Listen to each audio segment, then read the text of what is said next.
Hey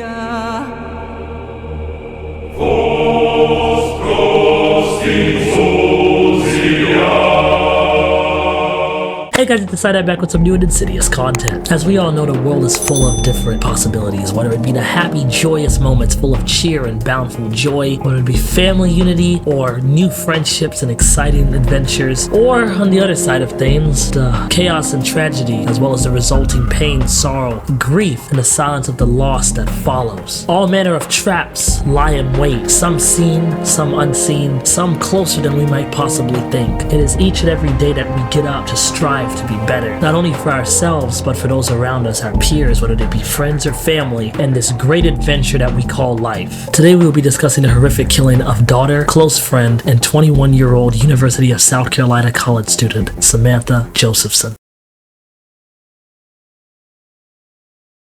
College was drawing to a close. In May, just 2 short months away, Samantha would be graduating the University of South Carolina with her hard-earned degree in political science firmly in grasp, ready for her next big adventure in life. For Samantha, that next adventure was none other than a full scholarship to Drexel University Thomas R. Klein School of Law in Philadelphia, familiarly close in proximity to her New Jersey roots, as well as a partial scholarship to Rutgers and her aspirations to practice international law. To further her education and add to her already impressive resume, a solid foundation to kick off what would no doubt be a successful career. This was cause for timeless celebration indeed, especially for such potential and the excitement for her bright and boundless future. It had been an amazing and thrilling night of fun with close friends. The hours were a blur as night turned to early morning. The date was Friday, March 29, 2019. Time, approximately 1:30 a.m. Amidst the lively atmosphere of the Bird Dog Bar, located in Columbia, South Carolina in the Five Points district, Samantha lost track of her friends since they too hadn't been able to find or locate her and reported her as missing. Drawing her early morning to a close at around 2 a.m., Samantha left the bar alone and ordered herself an Uber homebound. From surveillance footage, you can see her waiting for her ride to arrive. The first car that she attempts to enter drives off and isn't her ride. The second car that is seen is a black Chevrolet Impala at 2:09 a.m., unbeknownst to Samantha, as she opens up the rear door to get into what she assumes to be her ride home. The demon by the name of Nathaniel Rowland was hunting, preying on the vulnerability, fatigue, and innocence of a young college student, eagerly waiting to viciously and horrifically end her life. The trap had been sprung. You see, Nathaniel Rowland was not an Uber driver at all. He was in fact a career criminal. Due to the pre-engaged child locks, the car's rear doors could only be opened from the outside. Over the course of the kidnapping, Samantha would go on to face the brutal onslaught of over 120 stab wounds brought on by her attacker, armed with a dual-bladed knife. In an instinctive means to shield herself, she suffered multiple stab wounds to her hands, with one strike completely penetrating through her right hand. One of the blows dealt by the demon struck her head with so much force that it punctured her skull and drove inches into her brain cavity. Her carotid artery was severely damaged, which caused immediate, extreme hemorrhaging, compounded with the countless blade wounds sustained to her face, neck, shoulder, torso, back, lungs, legs, and feet. Blood loss was catastrophic. Within 10 to 20 minutes, Samantha was gone. The human body has at least 4 liters of blood in total. Samantha had no more than 20 milliliters left, the amount equivalent to little more than a kitchen tablespoon.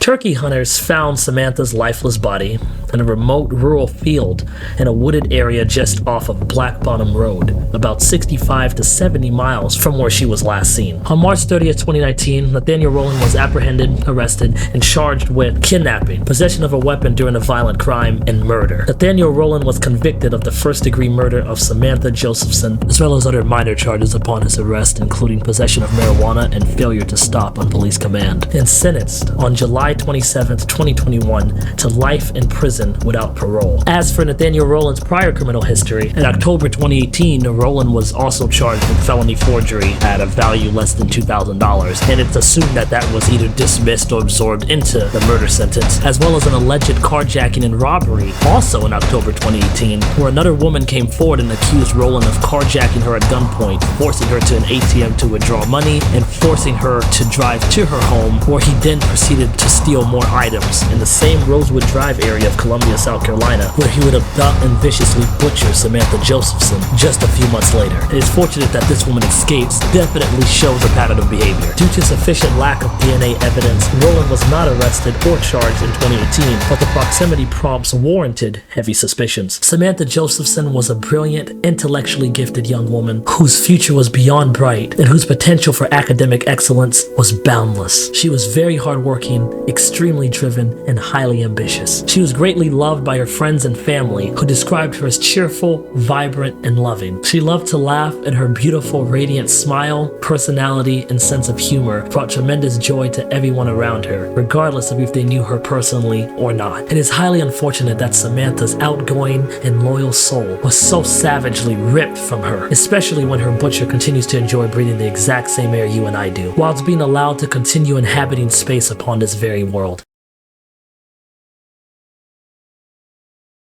These people are the direct enemies of empathy, the antithesis of humanity. Whereas you or I might gain joy by accomplishing a previously set goal, or achieving some grand feat worthy of self-recognition, or perhaps even the recognition of our peers and those around us, they gain joy through the pain and suffering of others. To compare them to animals would be an invalid comparison, as even animals themselves have the capacity to possess more compassion than these demons.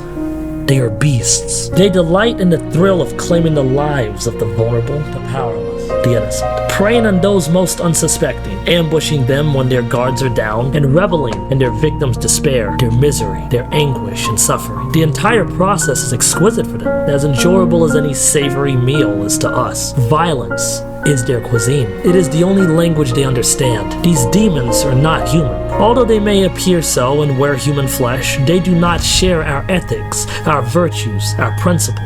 There is no excuse for those who butcher the innocent. These demons thrive in civilized society, not for the purposes of contribution or benefaction, but rather to create chaos, to sow dread, and to desecrate the sanctum and sanctity of the righteous. Demons. They dispossess the lives of those simply trying to make something of themselves, of those trying to achieve a greater purpose, some larger plan by noble design to cultivate and further progress and engineer creative solutions. It is my unwavering belief that those who are with undeniable proof found guilty of intentionally committing fatal acts of violence against the innocent deserve to die in return. Their lives are forfeit. Righteous execution in itself is more mercy than these demons ever showed their victims. The process is far too slow due to the seemingly insurmountable levels of bureaucracy following along with the pursuit of the death penalty. In some cases, decades pass, all for a simple resolution of execution that common sense and morality would have deemed a highly appropriate and fitting course of action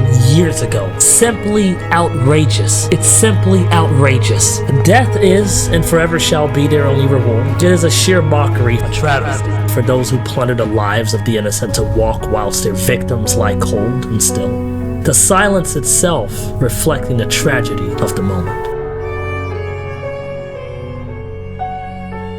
Brothers and sisters, I truly implore you to learn about the Second Amendment. The Second Amendment states, a well-trained militia being necessary to the security of a free state, the right of the people to keep and bear arms shall not be infringed. Learn about guns, learn how to use them, learn gun safety, take the proper channels and courses, look up YouTube videos, talk to friends who may already have guns, talk to family, learn what can potentially keep you safe, learn your state's laws, get familiar with them so that you are knowledgeable in the areas. For me, I even obtained my weapons carry license. A lot of states have open carry laws, but I obtained my weapons carry license so that I would have that extra measure of good faith that's just good to have in the end. A gun is a tool, one that in the hands of evil can bring about chaos and tragedy, but in the hands of the righteous can deliver and bring forth holy justice.